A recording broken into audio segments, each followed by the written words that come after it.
O Céu e o Inferno, capítulo 3, título: O Céu. Em geral, a palavra céu designa o espaço indefinido que circula a Terra, e mais particularmente a parte que está acima do nosso horizonte. Vem do latim coelum, formado do grego coelos, côncavo, porque o céu parece uma imensa concavidade. Os antigos acreditavam na existência de muitos céus superpostos, de matéria sólida e transparente, formando esferas concêntricas e tendo a Terra por centro. Girando essas esferas em torno da Terra, arrastavam consigo os astros que se achavam em seu circuito. Essa ideia provinda da deficiência de conhecimentos astronômicos foi a de todas as teogonias que fizeram dos céus assim escalados os diversos degraus da bem-aventurança. O último deles era abrigo da suprema felicidade. Segundo a opinião mais comum, havia 7 céus, e daí a expressão estar no 7º céu, para exprimir perfeita felicidade. Os muçulmanos admitem 9 céus, em cada um dos quais se aumenta a felicidade dos crentes.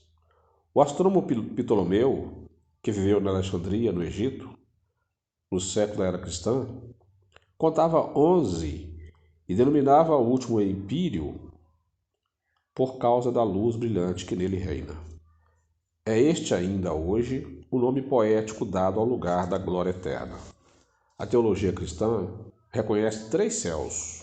O primeiro é o da região do ar e das nuvens. O segundo, o espaço em que giram os astros. E o terceiro, para além destes, é a morada do Altíssimo, a habitação dos que o contemplam face a face. É conforme a esta crença que se diz que São Paulo foi alçado ao 3º céu. As diferentes doutrinas relativamente ao paraíso repousam todas no duplo erro de considerar a Terra centro do universo e limitada à região dos astros. É além desse limite imaginário que todas têm colocado a residência afortunada e a morada do Todo-Poderoso. Singular anomalia que coloca o autor de todas as coisas, aquele que as governa, e a todas nos confins da criação, em vez de no centro, donde o seu pensamento poderia ir adiante e abranger tudo. A ciência, com a lógica inexorável da observação e dos fatos, levou o seu archote às profundezas do espaço e mostrou a nulidade de todas essas teorias. A Terra não é mais o eixo do universo, porém um dos menores astros que rolam na imensidade. O próprio Sol mais não é do que o centro de um turbilhão planetário.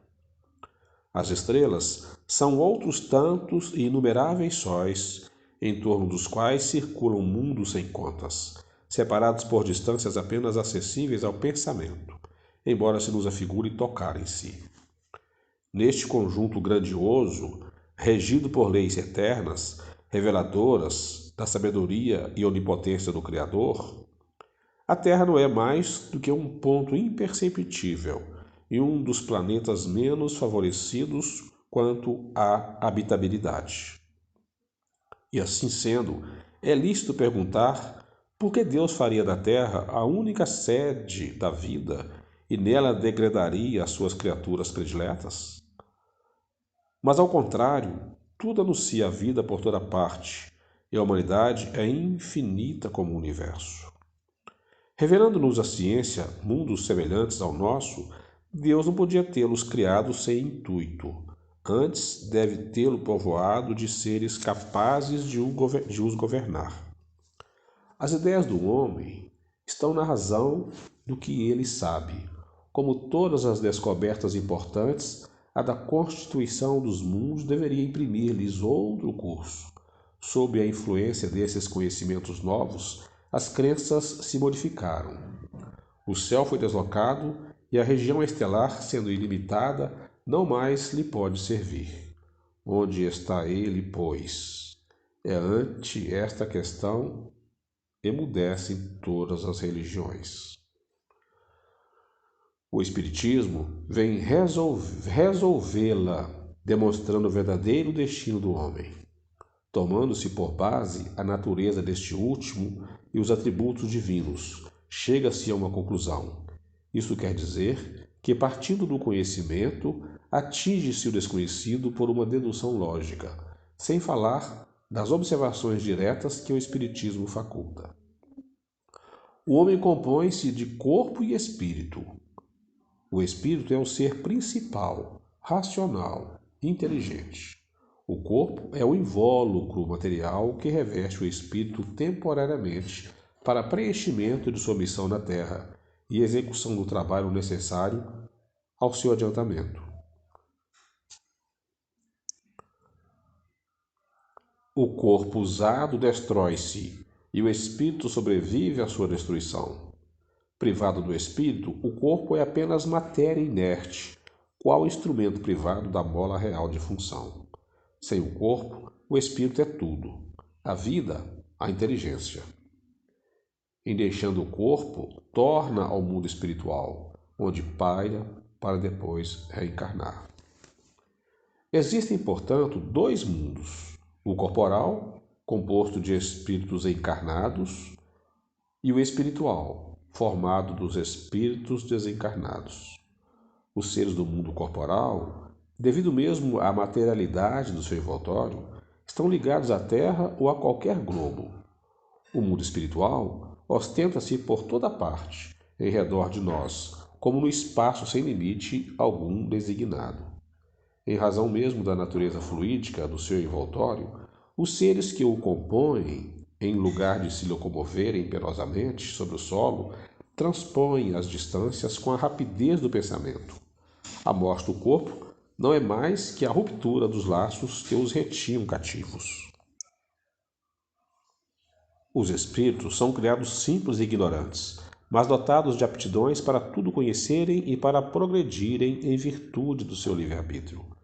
Pelo progresso, adquirem novos conhecimentos, novas faculdades, novas percepções e, conseguintemente, novos gozos desconhecidos dos espíritos inferiores.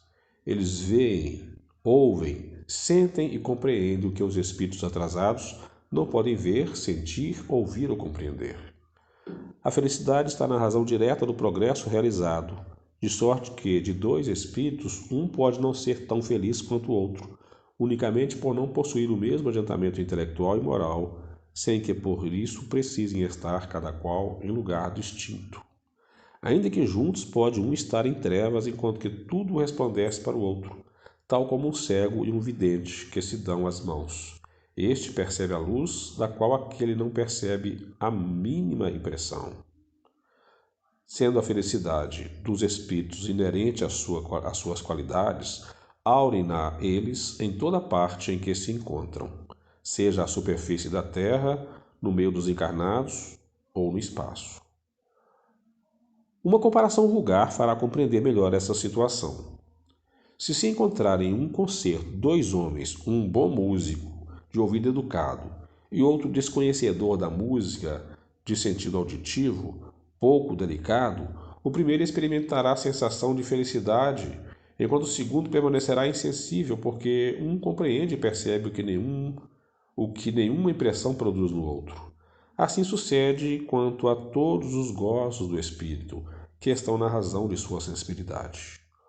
O mundo espiritual tem esplendores por toda parte, harmonias e sensações que os espíritos inferiores submetidos à influência da matéria não entreveem, sequer, e que somente são acessíveis aos espíritos purificados. O progresso dos espíritos é o fruto do próprio trabalho, mas, como são livres, trabalham no seu adiantamento com maior ou menor atividade, com mais ou menos negligência, segundo sua vontade, acelerando ou retardando o progresso e, por conseguinte, a própria felicidade. Enquanto uns avançam rapidamente, entorpecem-se outros, quais poltrões, nas fileiras inferiores. São eles, pois, os próprios autores da sua situação, feliz ou desgraçada, conforme esta frase do Cristo, a cada um segundo as suas obras. Todo espírito que se atrasa não pode se queixar senão de si mesmo, assim como o que se adianta tem um mérito exclusivo do seu esforço, dando por isso maior apreço à felicidade conquistada.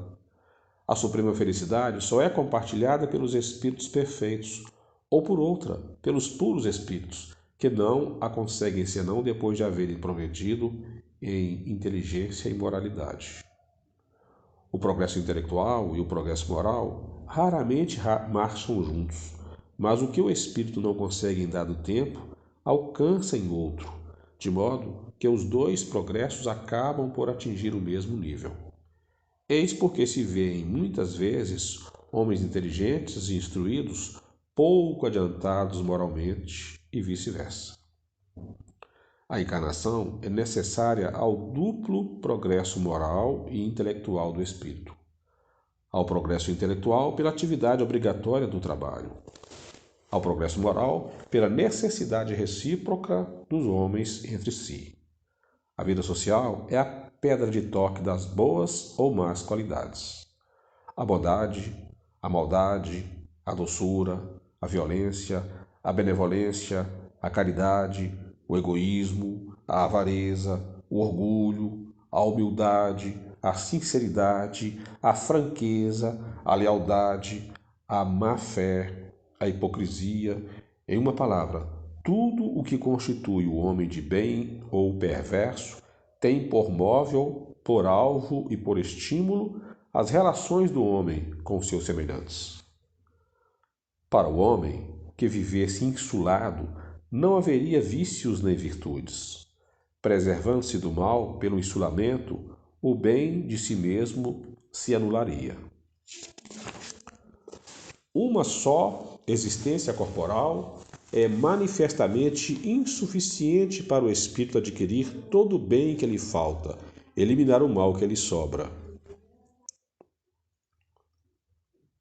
Como poderia o selvagem, por exemplo, em uma só encarnação, nivelar-se moral e intelectualmente ao mais adiantado europeu? É materialmente impossível. Deve ele, pois, ficar eternamente na ignorância e barbária, privado dos gozos que só o desenvolvimento das faculdades pode lhe proporcionar? O simples bom senso repele tal suposição, que seria não somente a negação da justiça e bondade divinas, mas das próprias leis evolutivas e progressivas da natureza. Mas Deus, que é soberanamente justo e bom, concede ao espírito tantas encarnações quantas necessárias para atingir seu objetivo, a perfeição. Para cada nova existência de par e meio, a matéria entra o espírito com o cabedal adquirido nas anteriores em aptidões, conhecimentos intuitivos, inteligência e moralidade. Cada existência é, assim, um passo avante no caminho do progresso. A encarnação é inerente à inferioridade dos espíritos, deixando de ser necessária desde que estes, transpondo-lhe os limites, ficam aptos para progredir no estado espiritual ou nas existências corporais de mundos superiores, que nada têm da materialidade terrestre. Da parte destes, a encarnação é voluntária, tendo por fim exercer sobre os encarnados uma ação mais direta e tendente ao cumprimento da missão que lhe compete, junto dos mesmos. Desse modo, aceitam abnegadamente as vicissitudes e sofrimentos da encarnação. No intervalo das existências corporais, o espírito torna a entrar no mundo espiritual, onde é feliz ou desgraçado segundo o bem ou mal que se fez. Uma vez que o estado espiritual é o estado definitivo do espírito e o corpo espiritual não morre, deve ser este também o seu estado normal. O estado corporal é transitório e passageiro. É no estado espiritual, sobretudo, que o espírito colhe os frutos do progresso realizado pelo trabalho da encarnação.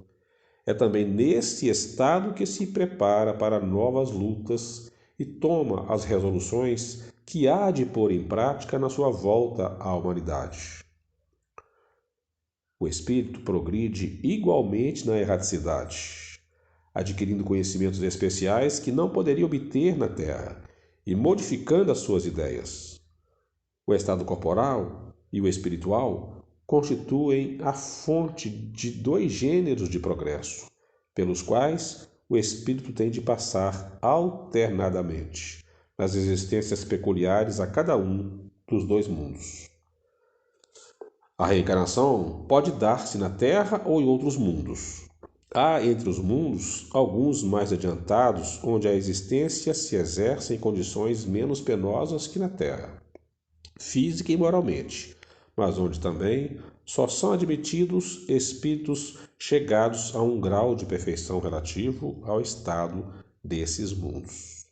A vida nos mundos superiores já é uma recompensa, visto nos acharmos isentos aí dos males e vicissitudes terrenos, onde os corpos menos materiais, quase fluídicos, não mais são sujeitos às moléstias, às enfermidades, e tampouco têm as mesmas necessidades.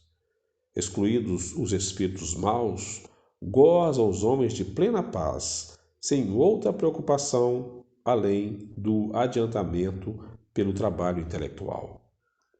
Reina lá a verdadeira fraternidade, porque não há egoísmo, a verdadeira igualdade, porque não há orgulho, e a verdadeira liberdade, por não haver desordem a reprimir, nem ambiciosos que procurem oprimir o fraco.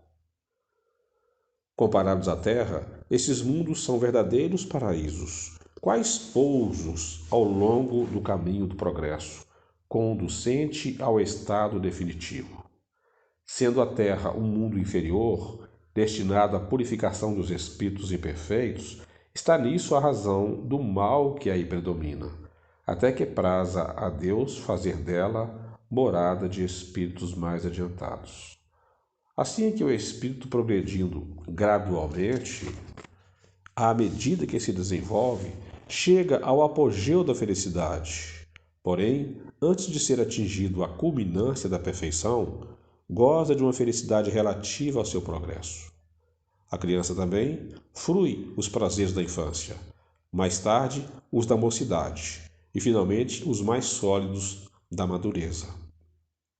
A felicidade dos espíritos bem-aventurados não consiste na ociosidade contemplativa, que seria, como temos dito muitas vezes, uma eterna e fastidiosa inutilidade. A vida espiritual, em todos os seus graus, é, ao contrário, uma constante atividade, mas atividade isenta de fadigas. A suprema felicidade consiste no gozo de todos os esplendores da criação, que nenhuma linguagem humana jamais poderá descrever, que a imaginação mais fecunda não poderia conceber. Consiste também na penetração de todas as coisas, na ausência de sofrimentos físicos e morais, numa satisfação íntima, numa serenidade d'alma imperturbável, no amor que envolve todos os seres, por causa da ausência de atritos pelos contatos dos maus. E, acima de tudo, na contemplação de Deus e na compreensão dos seus mistérios revelados aos mais dignos. A felicidade também existe nas tarefas cujo encargo nos faz felizes. Os puros espíritos são os messias ou mensageiros de Deus, pela transmissão e execução das suas vontades. Preenchem as grandes missões. Presidem a formação dos mundos e a harmonia geral do universo. Tarefa gloriosa, a que se não chega senão pela perfeição. Os da ordem mais elevada são os únicos a possuírem os segredos de Deus, inspirando-se no seu pensamento de que são diretos representantes. As atribuições dos espíritos são proporcionadas ao seu progresso. As luzes que possuem, as suas capacidades, experiências e grau de confiança inspirada ao Senhor soberano. Nem favores, nem privilégios que não sejam o prêmio ao mérito. Tudo é medido e pesado na balança da estrita justiça. As missões mais importantes são confiadas somente àqueles que Deus julga capazes de as cumprir e incapazes de desfalecimento ou comprometimento. E enquanto que os mais dignos compõem o Supremo Conselho sob as vistas de Deus, a chefes superiores é cometida a direção de turbilhões planetários e a outros conferida a de mundos especiais. Vêm depois pela ordem de adiantamento e subordinação hierárquica as atribuições mais restritas dos prepostos ao progresso dos povos, à proteção das famílias e indivíduos, ao impulso de cada ramo do progresso, às diversas operações da natureza, até aos mais íntimos pormenores da criação. Neste vasto e harmônico conjunto, há ocupações para todas as capacidades, aptidões e esforços. Ocupações aceitas com júbilo, solicitadas com ardor, por serem um meio de adiantamento para os espíritos que ao progresso aspiram. Ao lado das grandes missões, confiadas aos espíritos superiores, há outras de importância relativa em todos os graus, concedidas a espíritos de todas as categorias, podendo afirmar-se que cada encarnado tem a sua, isto é, deveres a preencher a bem dos seus semelhantes, desde o chefe de família a quem incumbe o progresso dos filhos, até o homem de gênio que lança às sociedades novos germes de progresso. É nessas missões secundárias que se verificam desfalecimentos, prevaricações e renúncias que prejudicam o indivíduo sem afetar o todo. Todas as inteligências concorrem, pois, para a obra geral, qualquer que seja o grau atingido, e cada uma na medida das suas forças, seja no estado de encarnação ou no estado espiritual. Por toda parte, a atividade desde a base ao ápice da escala, instruindo-se, coadjuvando-se em mútuo apoio, dando-se as mãos para alcançarem o zênite. Assim, se estabelece a solidariedade entre o mundo espiritual e o corporal, ou, em outros termos, entre os homens e os espíritos, entre os espíritos libertos e os cativos. Assim se perpetuam e consolidam pela purificação e continuidade de relações as verdadeiras simpatias e nobres afeições. Por toda parte, a vida e o movimento. Nenhum canto do infinito despovoado, nenhuma região que não seja incessantemente percorrida por legiões inumeráveis de espíritos radiantes, invisíveis aos sentidos grosseiros dos encarnados, mas cuja vista deslumbra de alegria e admiração as almas libertas da matéria. Por toda parte, enfim, há uma felicidade relativa a todos os progressos, a todos os deveres cumpridos, trazendo cada um consigo os elementos de sua felicidade, decorrente da categoria em que se coloca pelo seu adiantamento. Das qualidades do indivíduo depende-lhe a felicidade, e não do estado material do meio em que se encontra, podendo a felicidade, portanto, existir em qualquer parte onde haja espíritos capazes de a gozar. Nenhum lugar lhe é circunscrito e assinalado pelo universo. Onde quer que se encontrem, os espíritos podem contemplar a majestade divina, porque Deus está em toda parte. Entretanto, a felicidade não é pessoal. Se a possuíssemos somente em nós mesmos, sem poder reparti-la com outrem, ela seria tristemente egoísta. Também a encontramos na comunhão de ideias que une os seres simpáticos.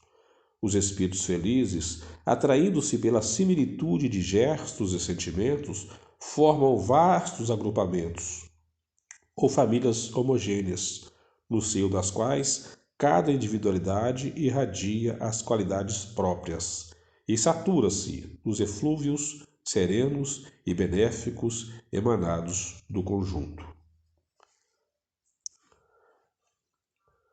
Os membros destes ora se dispersam para se darem a sua missão, ora se reúnem em dado ponto do espaço a fim de se prestarem contas do trabalho realizado, ora se consagram em torno de um espírito mais elevado para receberem instruções e conselhos.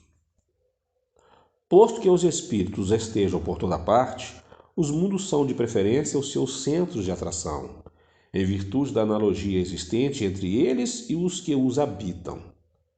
Em torno dos mundos adiantados abundam espíritos superiores, como em torno dos atrasados pululam espíritos inferiores. Cada globo tem, de alguma sorte, sua população própria de espíritos encarnados e desencarnados, alimentada em sua maioria pela encarnação e desencarnação dos mesmos. Esta população é mais estável nos mundos inferiores, pelo apego deles à matéria, e mais flutuantes nos mundos superiores.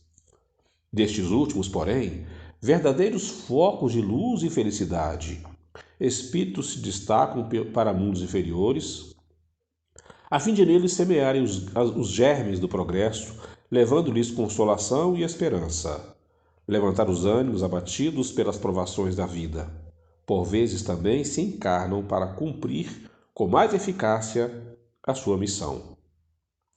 Nessa imensidade ilimitada, onde está o céu? Em toda parte. Nenhum contorno lhe traça limites. Os mundos adiantados são as últimas estações do seu caminho, que as virtudes franqueiam e os vícios interditam.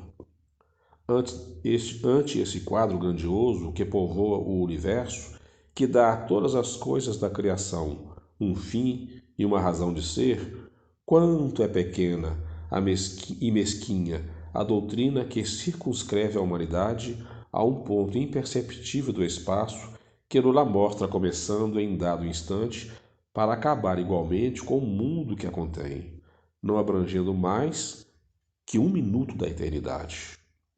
Como é triste, fria, glacial essa doutrina, quando nos mostra o resto do universo durante e depois da humanidade terrestre, sem vida, sem movimento, qual vastíssimo deserto, imerso em profundo silêncio.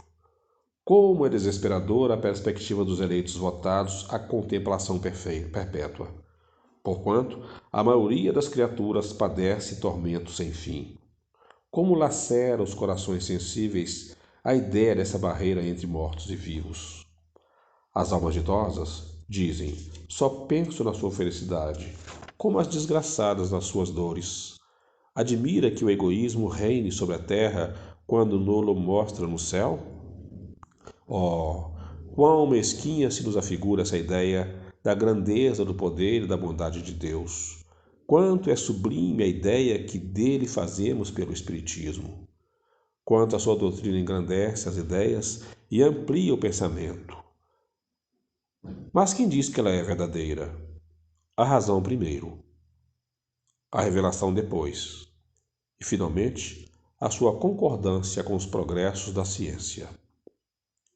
Entre duas doutrinas, das quais uma amesquinha e a outra exalta os atributos de Deus, das quais uma só está em desacordo e a outra em harmonia com o progresso, das quais uma se deixa ficar na retaguarda, enquanto a outra caminha. O bom senso diz de que lado está a verdade, que confrontando-as, consulte cada qual a consciência, e uma voz íntima lhe falará por ela. Pois bem, essas aspirações íntimas são a voz de Deus, que não pode enganar os homens, mas disse-á, porque Deus não lhes revelou de princípio toda a verdade.